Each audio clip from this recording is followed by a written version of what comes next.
Hey listeners, today our sponsor is our friends at Empire Flippers. We've been pals with the team behind this brand for years, and we've seen them become the largest curated M&A marketplace in the industry for buying and selling e-commerce businesses.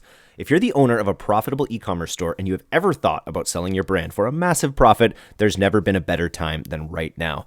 You can check out what your e-commerce store is valued at by going to empireflippers.com/valuation-tool. Just answer a few simple questions and they'll give you an automated valuation based on real sales data from businesses just like yours that sold on their platform. On with the show.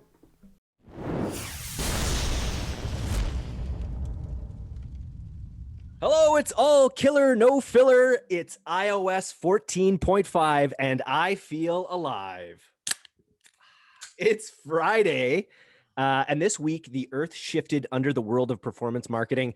Good thing performance media buyers were made for times like these. iOS 14.5 privacy prompts have begun to roll out, and our business manager is alight with bright new colors, warnings, footnotes, and eerily calm, consistent numbers. Today, we're diving into the new reality of iOS 14.5, what's happening, what we're doing about it, and where we think it might be going next. We've got a real top chef masters panel with the return of Pilothouse co-founders Jeff Shannon and Andrew Stern, along with lead media buyer Nate Van Kennett and COO of Helmkin and resident tracking titan Brett Turner. To start with, who can explain to me the biggest change that we've sort of experienced in our accounts so far? Who wants to take that one? I think that's a Nate question. I was gonna say it's one of you guys. Cool. Yeah, I would say there's three main changes so far. The main one probably being that 28-day click attribution is gone. So we're only looking at 7-day click, 1-day view attribution now. The second being delayed conversions or all conversions are counted on the day of conversion now rather than the day of impression. And the third being that if somebody has iOS 14.5 and opts out of tracking, you can only track one event with aggregated measurement. So I'd say those are probably the three main shifts so far. I love it. Let's mark those and we'll go into each of them with some more observations. But let's also just start with setting the scene of iOS 14.5. We've been talking about it in our 2 newsletters this week. Not anyone really knows everything that's happening. Let's talk a little bit to start about what's actually happened and how like I feel like it's only a small fraction of people who've seen this prompt. I can go just like super high level and then someone can fill in the details, but what's happened is iOS 14 is out officially. 14.5. What's that? 14.5. 14.5, right? Yeah. We feel alive. Good clarification. So it's out. It's ready to be upgraded on most iPhones or iOS devices. People are starting to upgrade, but as always, it takes a little bit of time. And with that update, it doesn't definitively mean that all this privacy tracking stuff starts right from that exact second.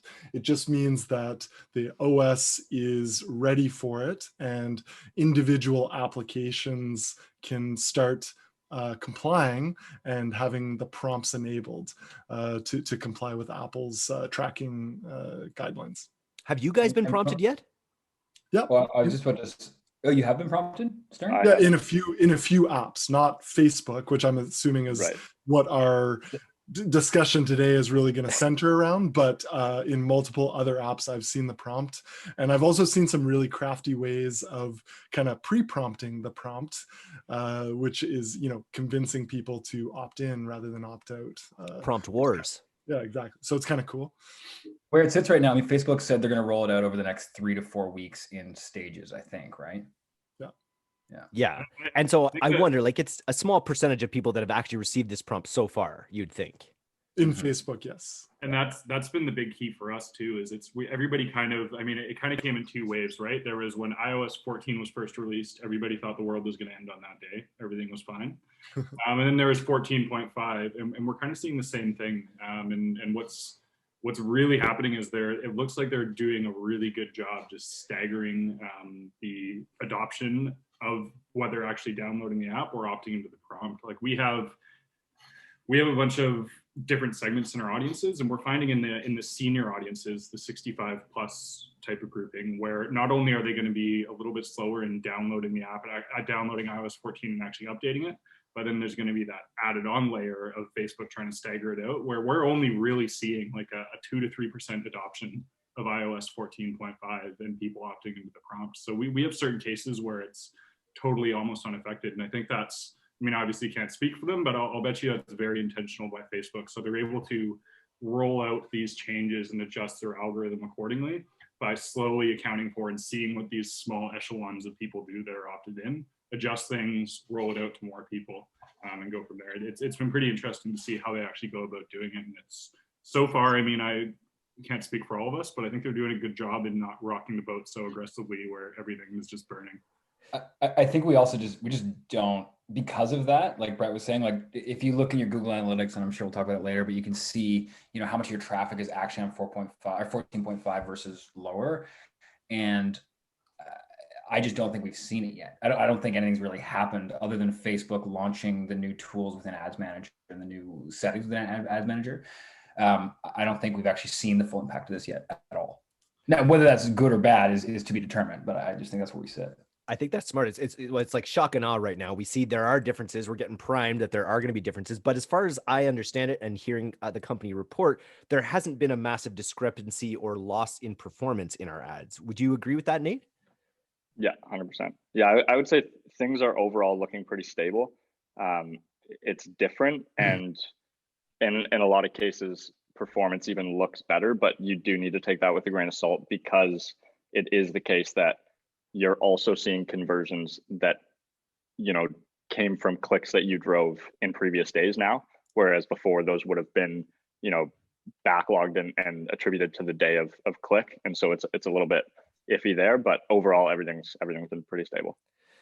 I feel like that's one of the biggest changes that I'm comprehending is just in this, to lay it out previously, the first touch would end up getting the attributed purchase when the purchase happens, not the day of the purchase event. So if you have any more than a 1-day latency or an instant latency on a purchase, it would always be back calculated to the actual day of that first touch. So practically, what does that actually mean for the way that we run our campaigns, for the way that we set expectations? Like what does that mean? I think it simplifies things.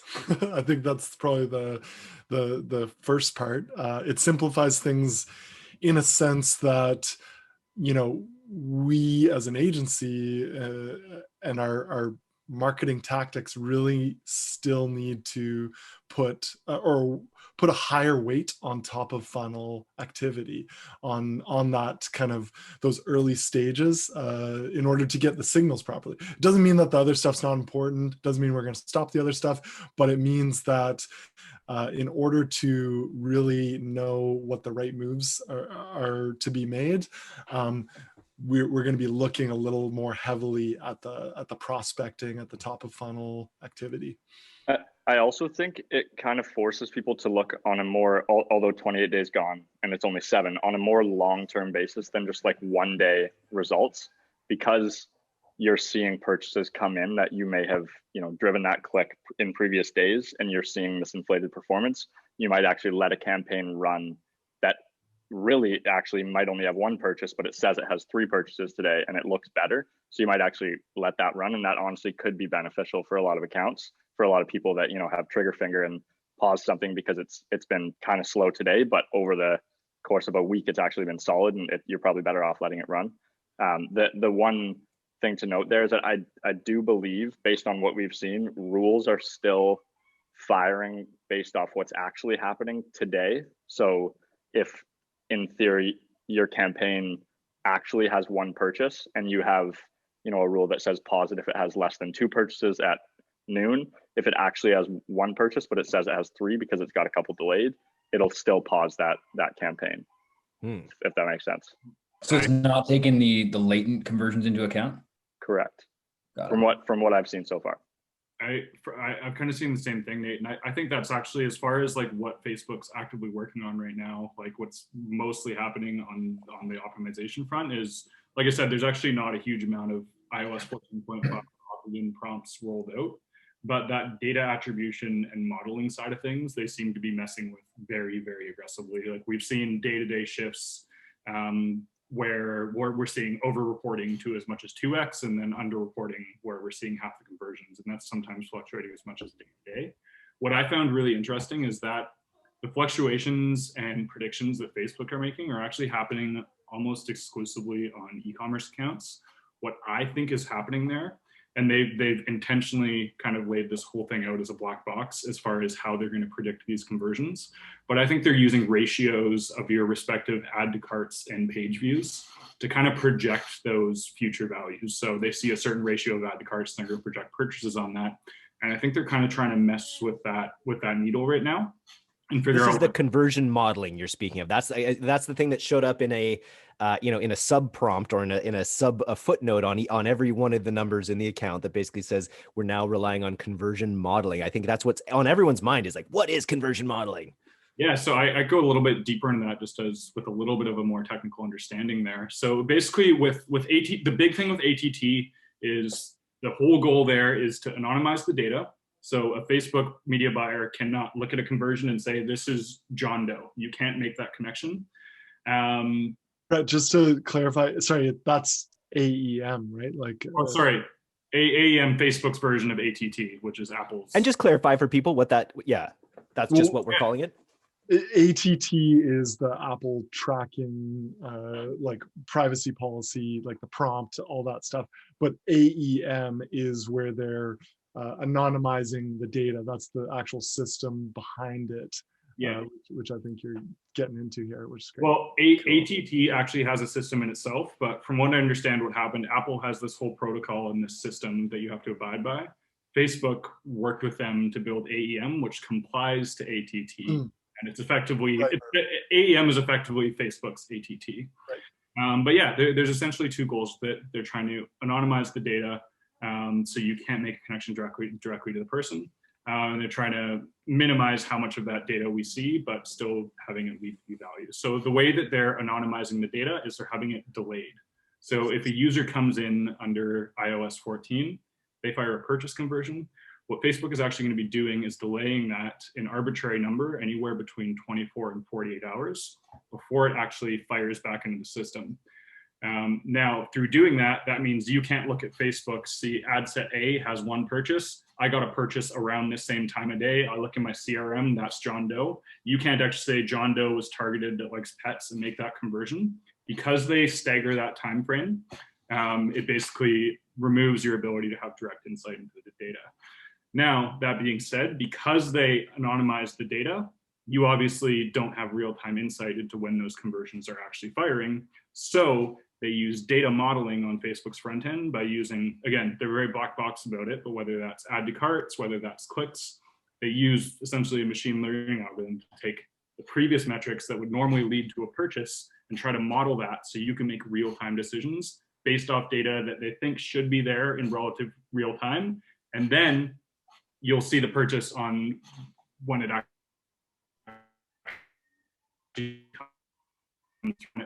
our same purchases fire late because they're firing 24 to 48 hours afterwards. You broke up a little bit at the end there, but anything to add there, Nate? Well, I think you explained it all pretty well. And to clarify, Brett, this is what we assume. This is only for people who that super small percentage of people who have upgraded to 14.5 and have defaulted out of the prompt. Yeah. From what I understand, yes, but there's this, I mean, they have this whole philosophy of like, they kind of had two things to deal with in rolling out iOS 14. Do we separate it out in entirely two separate ads managers, or do we find a happy medium so we can like carry over some of the iOS 14 features and kind of brew it all and be able to buy it all under the same roof? From what I understand, it is only reflected on the iOS 14 opt-in prompts, but I can't say that for sure. I do think, and again, I do think why we're seeing these aggressive swings is because they're experimenting with those data modeling algorithms while they have the real purchases that they have insight into, so they can actually make speculation and see the accuracy of those. That's what I kind of think is happening. I think you're absolutely right, Brett. I mean, I think Nate, you were talking about this earlier today, but we went through some of we track all of our conversions through our own in-house tracker, which allows us to get real-time conversion tracking. And in April, generally we have a pretty on par ratio of what tracks an external tracker versus Facebook. And we saw a major discrepancy for April that was basically Facebook was undercounting conversions for almost the entire month of April. And as soon as 14.5 launched, we kind of swung back up, which is interesting. I mean, it's hard to know whether Facebook's just kind of playing mind games with buyers and making it look bad prior, so when it actually launches, it looks better, or what. But the data is definitely they've been prepping for this. That's for sure. It's I bet the data agrees more with Shopify now. Is that are we finding that at all, that those systems are more in accordance, just because Shopify records the purchase on the day of, right, every time? Nate, you were talking about that earlier as well. The ratio. So the same thing that we were seeing with our internal tracking tool, we were seeing with just Facebook ratio of revenue to Shopify. Basically, for the month of April, it had been down by 10 to 15%, depending on the client. And then as soon as, like Jeff said, we flipped over to the new modeling and the new dashboard, and accounted for that drop in 28-day click to 7-day click, it basically bumped everything right back up to the averages that we've seen over the past, year and a half. So interesting. Which, all right, sorry, go ahead, Brett.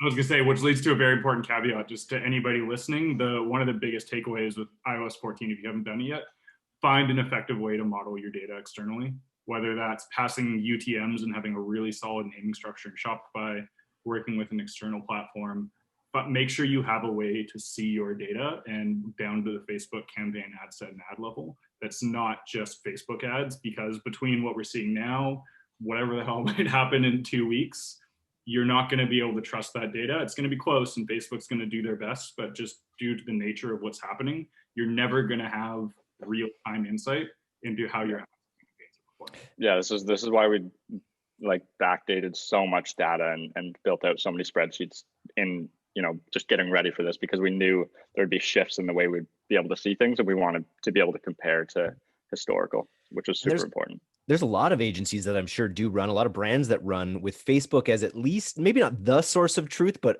a strong source of truth in terms of their billing models and all these things. I think your caveat is extremely important, Brett, that people do, find a new source of truth at this point. Like, this is a big bid away from Facebook being that source of truth for anyone, I think, in an ongoing fashion, until their data modeling is just, too good to ignore, maybe. Who knows? It's also, oh, sorry, Brett. I was going to say, even when the data modeling becomes as good as possible, again, it's going to be delayed 24 to 48 hours. So to be obfuscated. So if the style of media you're buying you're doing is relatively hands-on, where you're making decisions based off things that are happening today within the hour now, I'm going to kill this campaign because the costs are high today. Just due to the nature of ATT and how it's implemented, you will never know for certain, given the data Facebook has, what's happening today. So having an external dashboard, being able to look at Shopify and there is 0 purchases on this ad set that I've spent $1,000 on, turn that off. Yeah. It's also important to remember that click-through is going to perform very differently than view-through, right? Like, click-through, we can track with an external platform. What we can't track with an external platform is view-through conversions. And that's where, every brand gets view-through conversions. It's a big part of the business. And I think that's where the muckiness is really going to show up, because you can't make decisions on that at all in real time. That will be obfuscated for sure. Yeah, that all said, it does look like so far we've been able to trust what our rules are doing. They seem to be performing the same as they did before the flip, despite the new reporting, which is pretty cool. But that could easily change over the next couple of weeks. Elaborate on that for a noob. The rules that you set in terms of, when things are scaling to decrease budgets or to raise budgets, those things are still holding true, which is really where the rubber meets the road in some ways. Right. Because like I said, we've had campaigns that, they're running and they look great to us. When we look at them, they're like, oh, 5 purchases, 4 times return on ad spend. It's like, why is that paused by my rule? And it's because some of those purchases that they're counting are from previous days, and the rule is still firing on purchases that it actually drove today. So they're still kind of working on that. It's worth mentioning though, Nate, that we did the work early of translating those rules from the 28-day attribution, Correct. Yeah. 7-day attribution. So Yeah. if you haven't done that, then your rules aren't going to work. Yeah. But if Yeah, you did that work beforehand and were proactive about it, then it's like the surprise to us, like Nate said, is that they're working, which is great. Yeah, big That's asterisk on that one. So do the work. Speaking of action items, let's talk a little bit. I was just reviewing a Loom call that we did with all of our senior media buyers. First of all, how big is that group? Is ridiculously big now of media buyers that we have at Pilothouse. It's really impressive. And everyone was sort of running specific experiments to try to gain sort of learning items. Andrew, can you sort of talk a little bit about the experiments we ran and talk a little bit about what we learned? Yeah, for sure. I mean, I think probably Nate can speak a little bit more about the actual experiments, but it was super interesting to go through round room and share screens. Going through Facebook ad platform for a number of accounts and seeing all the different results, which it wasn't. Yeah, I think we were able to extrapolate a good amount of patterns, but there were certainly differences when it came to especially markets, which I was kind of surprised about. And I mean, UK versus US versus international. Definitely wasn't expecting there to be such differences there. But yeah, I was as impressed as you were. So I'll let nice. Nate, tell us about these experiments that we ran. Yeah, so we basically had all of our buyers build out whatever experiment they wanted that they thought could, show some insight into what's happening with the new iOS prior to the launch. And so people have done tests where they've broken out 3 campaigns, split tested them based on device, so iOS, Android, and iOS, to see how that performs. Some mixed results there, like Andrew said. More based on the markets. In general, it does look like iOS has been a little bit slower over the past 7 days than Android has been. But in some cases where it's worldwide, iOS has performed better than Android. And I think that is a lot to do with just the fact that a worldwide Android audience is going to be massive because there's way more people on Androids in the world than iOS. Other people did tests where they actually broke it out by OS, so people on 14.5 or 14.4 and lower. Again, slightly mixed results based on tracking and whether people are using our internal tracking. But for the most part, it does look like 14.5 has been tracking a little bit worse on the Facebook side. But again, like Brett said, it's delayed, and so we don't really know all of that data yet. I thought that part was really cool, actually, like showing some examples of 14.5 data where we had some campaigns or ad sets that had 3 purchases and 1 add to cart. And that's like an example Right. where modeling is not really, picking up, those previous events in a funnel. Obviously, if we have 3 purchases, there's no possible way we could have 1 add to cart, especially with the move to day of attribution. So, I think that as time goes on, that should change. To Brett's point, they'll be tweaking that. The modeling will get better, or that could just be a victim of the time delay, right? And we might see those add to carts show up as modeled data, in a few days here. Yeah, it also is strange because somebody could 5 days ago click an ad, 3 days ago add to cart, and then today purchase, and everything's going to be spread out. And plus the modeling, it becomes kind of a shit show. Yeah, I think people have to remember we're 3 days into this. 3.5. Like actual, like it's Friday, muddy everywhere. Some other tests we've been doing that have been showing some good results is just like massive campaign consolidations, and just really in these troubling times for Facebook, let Facebook's algo do the work. So put everything into like 1 or 2 main campaigns and just let it run as open as possible. We've seen some good success there, honestly. Some other tests we have in the wild right now that people should be trying is optimizing towards 1-day click against optimizing towards 7-day click. We've heard there's been some big performance changes in those two. There's definitely reporting differences in those, which I don't think I can speak to properly, but there are. I think that's a really that could be a very strong one because they are getting fed different data for sure. And to Jeff's same point, something that we're trying to at least entertain in the early stages here and are seeing some success is actually one of the biggest fears, like high level outside of attribution tracking, is through way of onboarding all the changes to iOS 14, Facebook's going to get less data about who a person is and what they like doing. That's not going to happen instantly, but because we're firing less purchases, we're firing less add to carts, we're feeding less data to the Zuck machine, it's going to slowly learn less and less about these user avatars. So one of the things that there's quite a bit of conversation going on about is there may be a big shift back to a more like traditional programmatic style of media buying. Right now, there is a lot of success, especially if you're running a high scale campaign where you're feeding Facebook tons of data, you're spending thousands, tens of thousands, hundreds of thousands of dollars a day, letting it wide open and letting the pixel just do all the work. But there's a lot of argument about going back to segmented audiences, segmented targeting, segmented lookalikes, and making those optimizations and changes yourself in a way that you're, I see this audience with this exact device doing well. I'm going to run that and make a campaign specifically in that way. Media buyer's dream. Back to granularity and it's server like to server. Old school. 2005. It's like the good old days, and we're testing some very early stages of that and seeing success with it. And just as a long-term projection, I see that as Facebook gets less and less data, you're going to have to do a lot more of the work yourself on the front end, unless they come up. It's going to be interesting.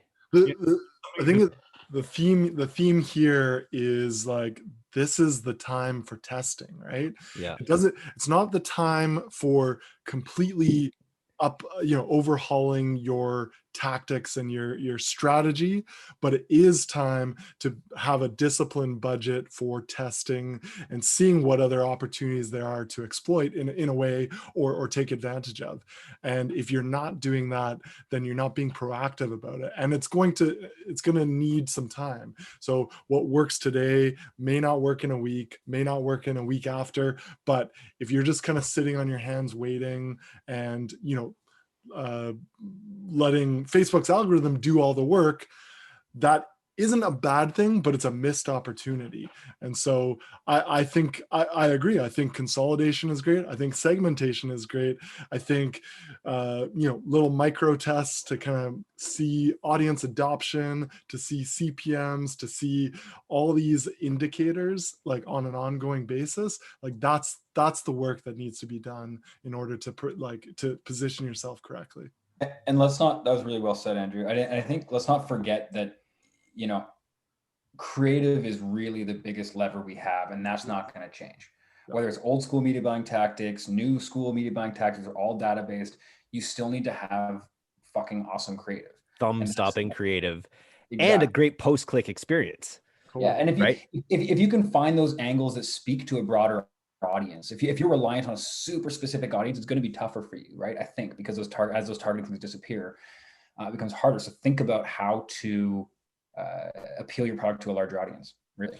And content is the key for that, right? Whether it's whether it's pre-sale pages, whether it's advertorials or whatever, that all comes through an investment into content marketing, which is really what we've been preaching for a long time now. We really should have had a representative on here from Pilothouse on the content side, because honestly, that is next week. Yeah, for sure. But that's a great lever. It's always been a lever, but I think to Jeff's point, it's going to be even more important going forwards. Well, yeah, and I mean, we have this in DTC Plus, I think, where we talk about, I think we have a course on gold coin testing, or we're going to have one, but that's kind of it's a secret tool. I mean, secret. It's definitely a tool that's quite valuable, and I think it's going to become more and more valuable. Where we have accounts that we're testing 20 creative a day. And that's just how you roll. And it's if we're spending 40, 50, 80 grand a day, you're going to burn through creatives quickly. You always need to have those new ones in the hopper. So anyone that can figure out, how to do that efficiently is going to win big time. We have roles in both companies that literally their job is just to test creative. And it's becoming more important for sure. And pages. And pages, absolutely. And pages, love it. I think we've covered a lot here. First of all, is there anything I've missed? And I would just, whenever I have Brett on the podcast, I have to get him to ideate, just on like where conversions API could lead, like where like ideate a little bit for us, Brett, on just like what can be done now in this new environment of the server to server conversions API. Yeah, great question. Yeah, there's lots. It's a really amazing tool. We've actually been leveraging it at Helmkin for almost 2 years, even before it was front facing, just because I'm glad it's becoming public facing now, because there is so much functionality you could do with it in the world of post conversion events and things along that line. The first thing to clear up about S2S and Conversions API, though, a lot of people think it's a solution to everything happening with iOS 14, where it's not. Implementing Conversions API doesn't all of a sudden let you track as many events as you want or track all of these things.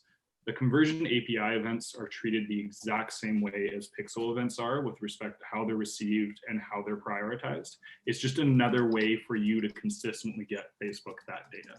So with respect to how you prioritize events, if you fire a Conversion API event as a purchase, and you fire a Pixel as a purchase, and you fire a Conversion API event as an add to cart, Facebook's going to look at those all in the exact same bucket when they're prioritizing events, and you won't be able to just have 10 events firing on iOS 14. That's the first thing to clear up. But yeah, the nice thing about Conversion API is you're not restricted to doing something that happens on a web page, and there's 2 huge advantages for that.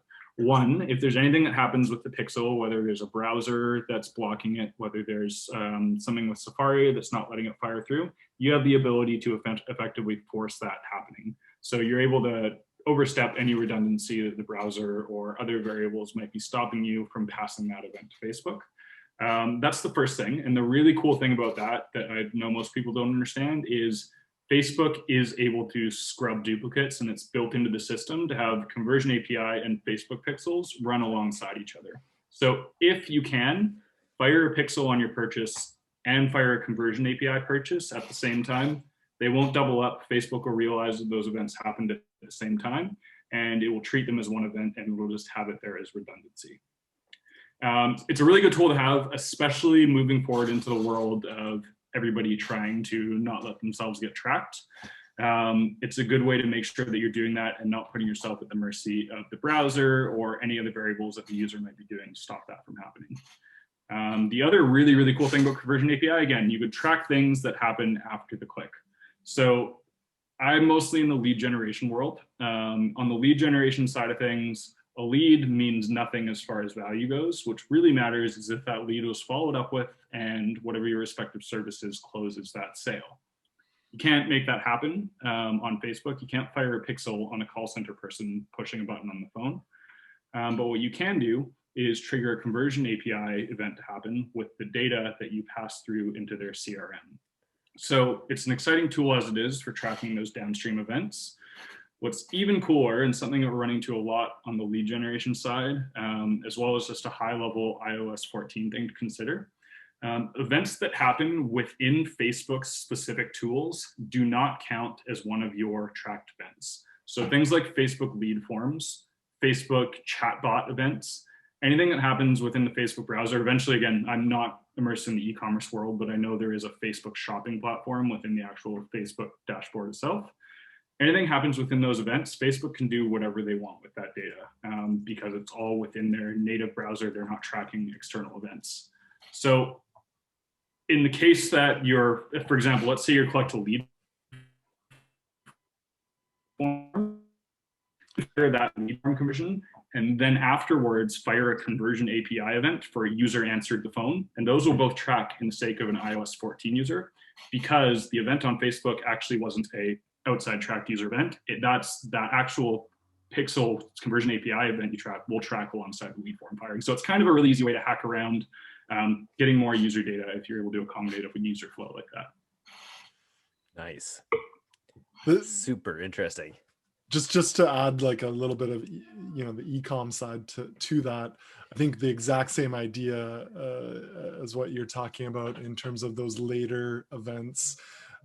that will be possible, or is possible on the e-com side, in terms of modeling LTV and passing on, purchases that are much, the next purchase, or anything else that really contributes to LTV is now suddenly more possible with Conversion API, which is exciting. What I really like about it, and I've just, and again, I haven't put this into practice, but I've discussed it with quite a few people that own recurring revenue products, whether that's subscription boxes, things like that.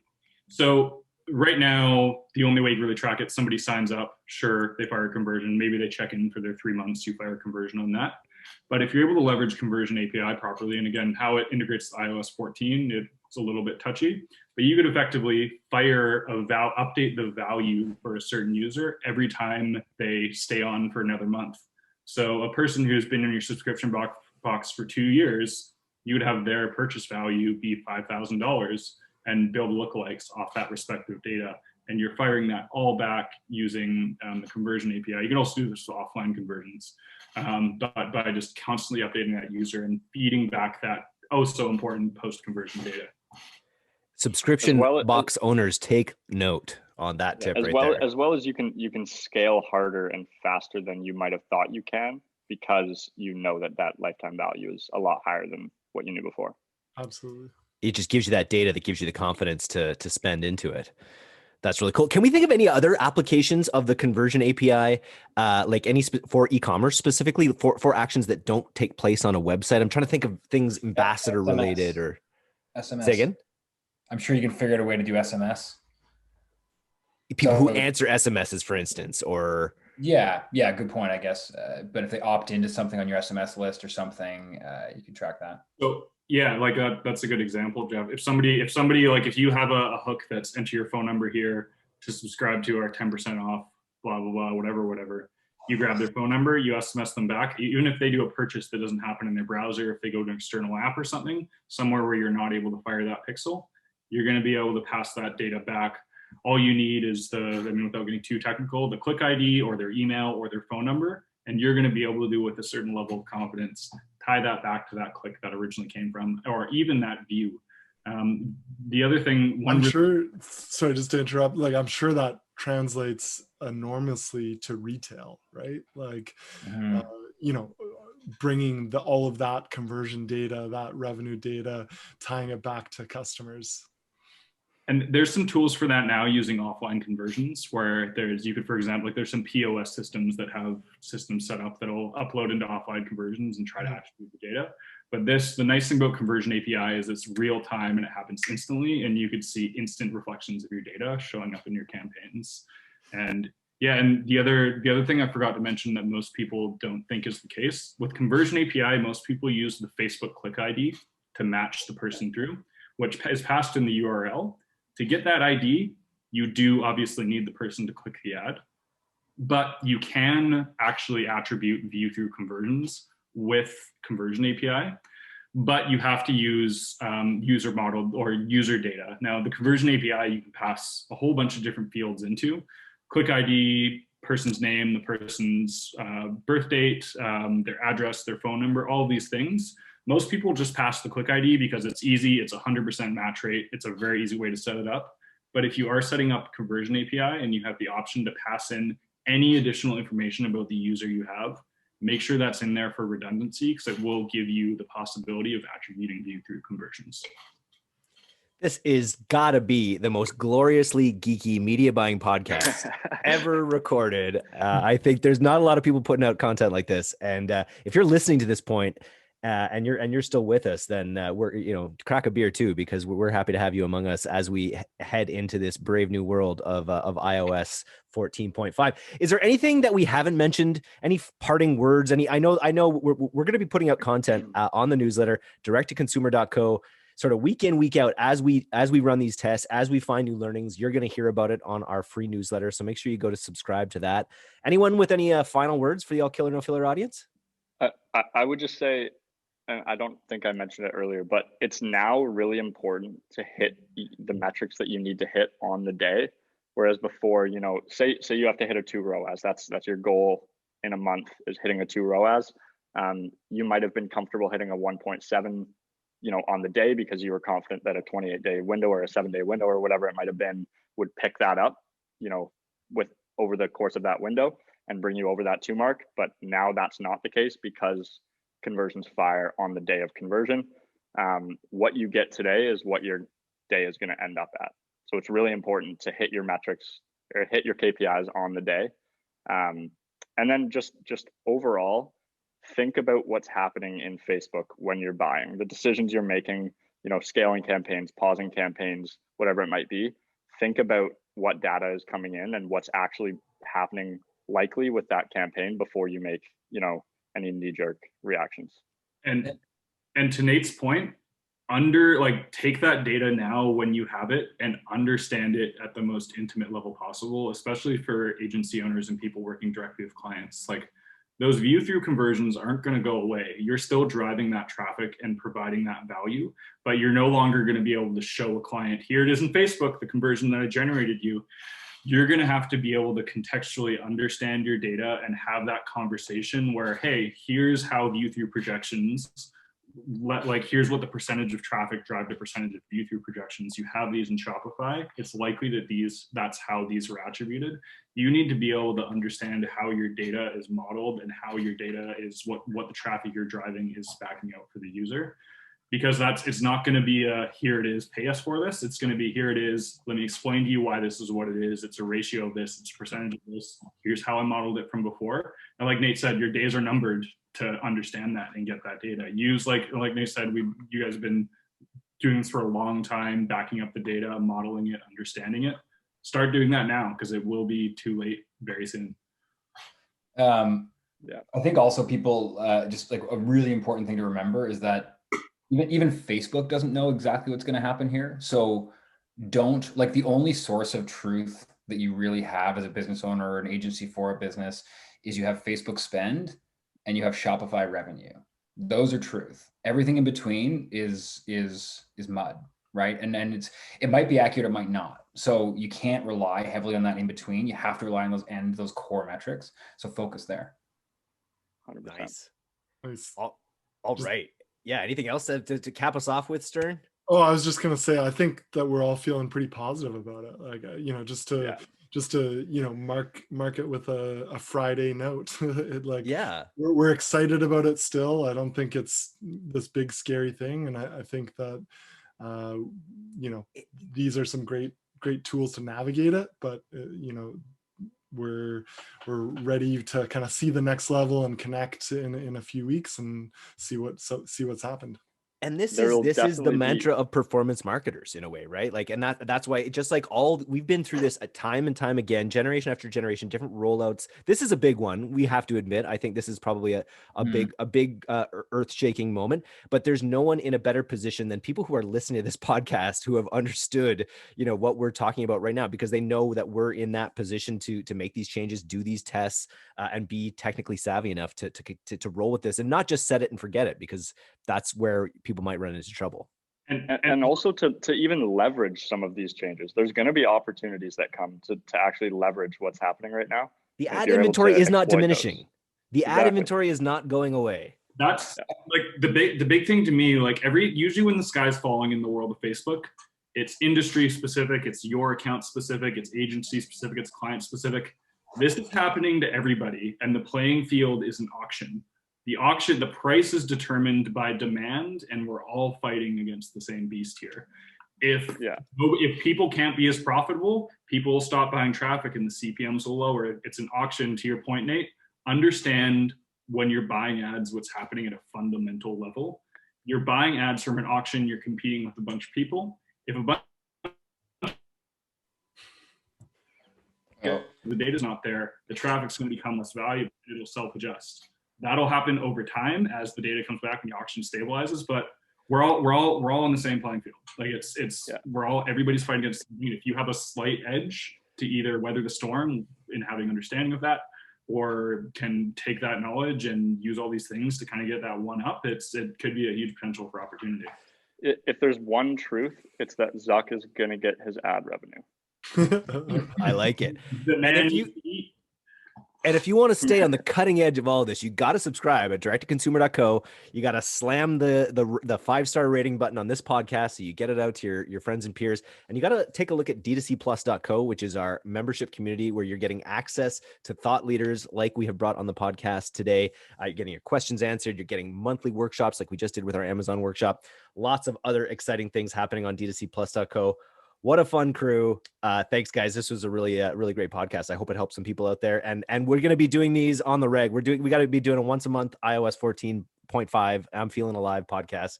Just drink with you guys. It's just fun. Cheers. Yeah. Cheers. Thanks, guys. Cheers. Cheers. See you guys. Bye.